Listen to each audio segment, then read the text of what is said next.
అందరికీ good morning.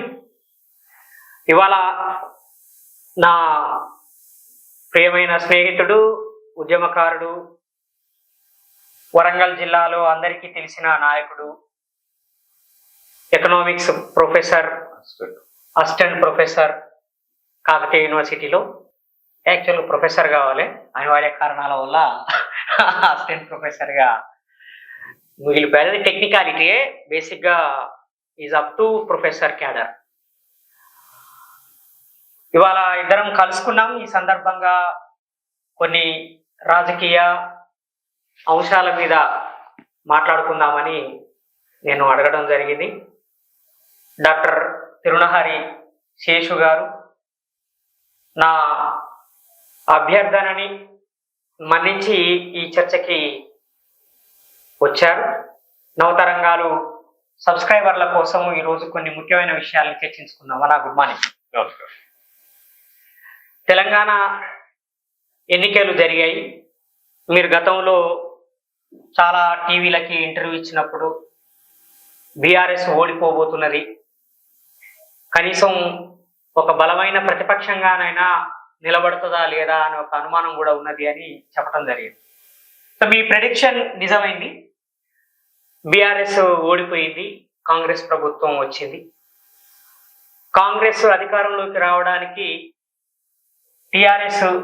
BRS పట్ల ప్రజల్లో ఉన్న సహజమైన వ్యతిరేకత ఒక కారణం అయితే, కాంగ్రెస్ పార్టీ తెలంగాణ ప్రజలకు ఇచ్చిన 6 గ్యారంటీలతో పాటు ఇంకా అనేక హామీలు కూడా కారణం.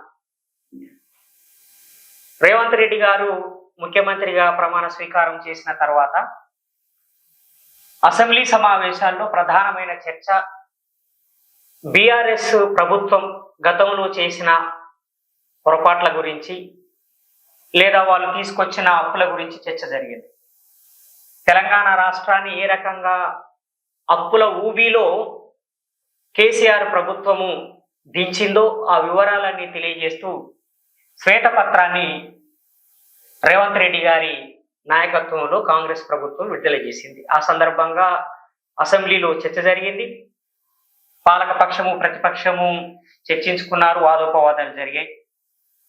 అసెంబ్లీ సమావేశాలు అయిపోయిన తర్వాత BRS party working president KTR గారు శ్వేతపత్రాన్ని విడుదల చేశారు.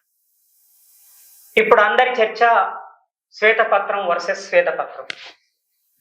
ఈ 2 పత్రాల్లో ఏవి సరి అయినవి, ఏవి తప్పు? మీ అభిప్రాయం ఏంటి? నవతరంగాల ప్రేక్షకులందరికీ నమస్కారం.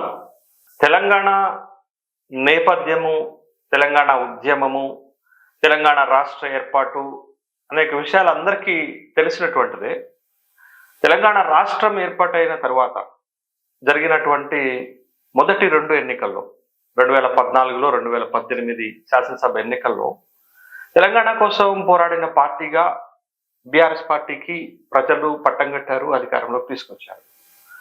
1 దశాబ్దం కాలం పాటు తెలంగాణ రాష్ట్రాన్ని బీఆర్ఎస్ పార్టీ పాలించింది.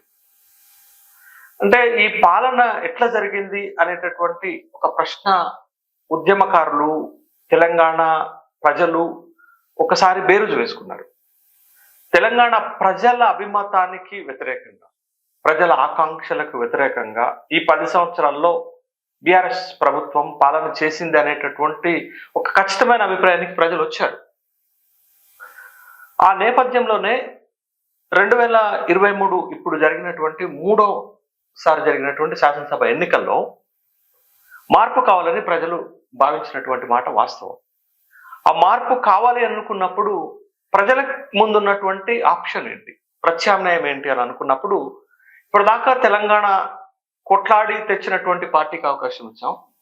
ఒకసారి తెలంగాణ ఇచ్చిన పార్టీకి, ముఖ్యంగా సోనియా గాంధీ చొరవతోటి తెలంగాణ రాష్ట్రం ఏర్పాటైందనే ఒక అభిప్రాయం సర్వత్రా వ్యక్తంగా అవుతుంది తెలంగాణ రాష్ట్రంలో.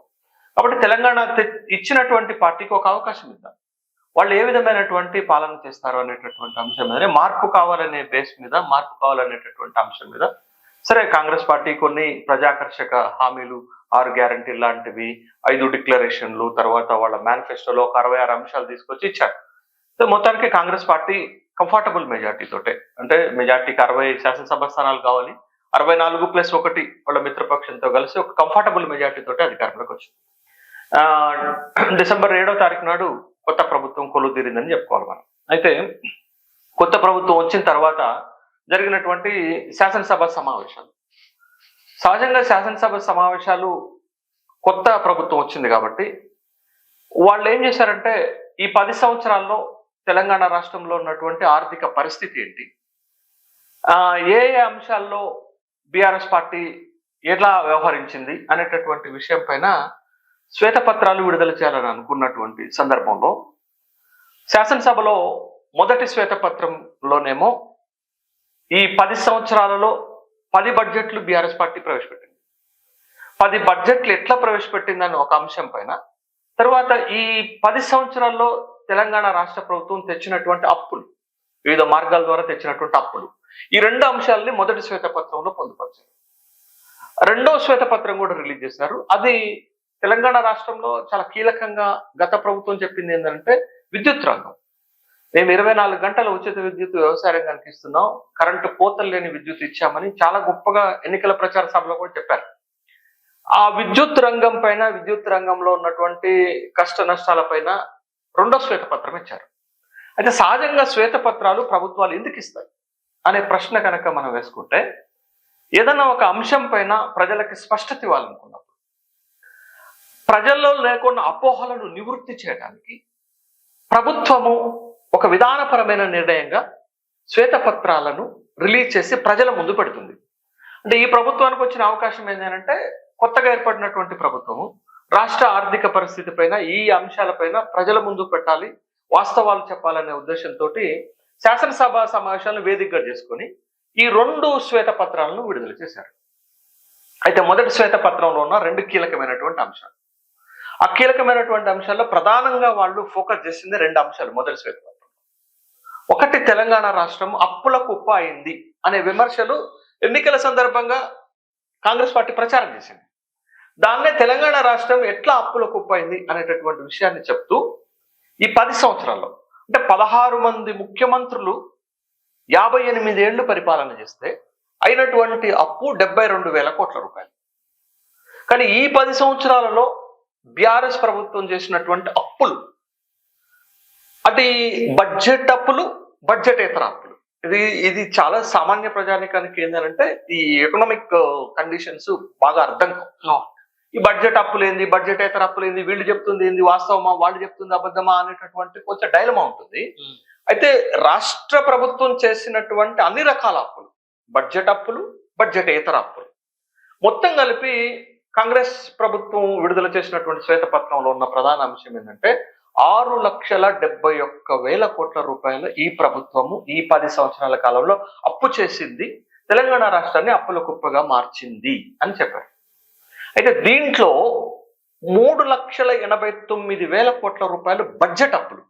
మీరు 2023, 2024 బడ్జెట్ ప్రవేశపెట్టినప్పుడు బీఆర్ఎస్ ప్రభుత్వం కూడా ఇది చెప్పింది.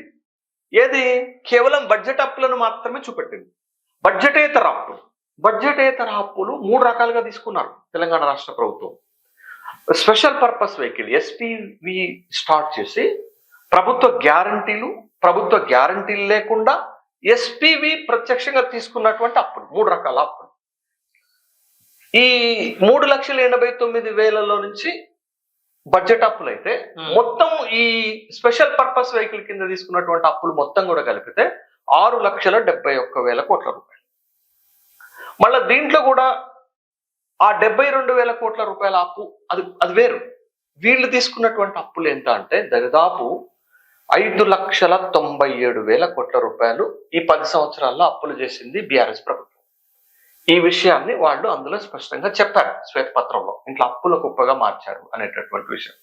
తర్వాత అప్పులు 24.5% పెరిగాయి జిఎస్డిపిలో, అంటే మన తెలంగాణ రాష్ట్ర బడ్జెట్ లో ఆదాయంలో 24.5% పెరిగింది. ప్రతి సంవత్సరము అప్పు వడ్డీ కలిపి మనం కట్టేది 34% కట్టాల్సి వస్తుంది. అంటే ఇది ఒక భారంగానే చూడాలి. ఇది ఒకటి. ఇక్కడ ఒక పాయింట్ అన్న, రీసెంట్ గా అంటే ఒక 2-3 డేస్ బ్యాక్ IMF ఒక అలారం అంటే ఒక హెచ్చరిక చేసింది. అలార్మింగ్. అదేంటంటే ఇండియా బడ్జెట్ లో కూడా అప్పులు 100% జీడిపిని దాటిపోతున్నాయి, జాగ్రత్త పడాలి అని చెప్పింది. అంటే ఇప్పుడు 10 సంవత్సరాల కాలంలో 6,71 కోట్ల రూపాయలు కేసీఆర్ ప్రభుత్వం చేసినట్టే నరేంద్ర మోడీ ప్రభుత్వం కూడా ఆల్మోస్ట్ 150 లక్షల కోట్ల రూపాయలు అప్పు చేసింది. సో దేశ జీడిపికి సమానంగా అప్పు చేసింది, ఇది ప్రమాదము, జాగ్రత్త పడాలనే విధంగా చేసింది కదా. ఈ సందర్భంగానే ఒక కామెంట్ ని మనం పరిగణలోకి తీసుకోవాలంటారు. ఎందుకంటే కేసీఆర్ గతంలో బడ్జెట్ ప్రవేశపెట్టినప్పుడు ప్రతిపక్షాలు ఇట్లాగే అప్పుల గురించి మాట్లాడితే అప్పులు కూడా ఆదాయమే, అప్పులు కూడా వనరే, అప్పులు ఎందుకు మీరు తప్పుపడుతున్నారు అనే పద్ధతిలో మాట్లాడారు. నరేంద్ర మోడీ దేశవ్యాప్తంగా చేసిన అనేక కార్యక్రమాలకి, ఆయన్ని పెట్టిన బడ్జెట్లకి కూడా బయట నుంచి తీసుకొచ్చిన అప్పులు లేదా డొమెస్టిక్ లోన్స్ ఇవన్నీ కలిపితే ఆల్మోస్ట్ అవి 156 నుంచి 170 కోట్ల దాకా అయ్యింది, లక్షల కోట్ల దాకా అయింది. ఇక్కడ బీజేపీ కూడా తెలంగాణ ప్రభుత్వాన్ని అంటే కేసీఆర్ ప్రభుత్వాన్ని విమర్శిస్తున్నది, అప్పుల కుప్ప చేసిందని. నరేంద్ర మోడీ ఒకవైపు అప్పులు చేయగా దాని గురించి మాట్లాడలేదు. రెండోది ఏంటంటే ఎలక్షన్స్ కి ముందు కేసీఆర్ ప్రభుత్వము విపరీతంగా అవినీతికి పాల్పడ్డది, లక్షల కోట్ల రూపాయలని వీళ్ళు కాజేశారని, జైలుకు పంపిస్తామని, ఊచలు లెక్క పెట్టిస్తామని చెప్పి కాంగ్రెస్ వాళ్ళు బీజేపీ వాళ్ళు అన్నారు. స్వయంగా అమిత్ షా, నరేంద్ర మోడీ ఇద్దరు కూడా కేసీఆర్ కుటుంబ సభ్యులందరూ అవినీతికి పాల్పడ్డారని అన్నారు.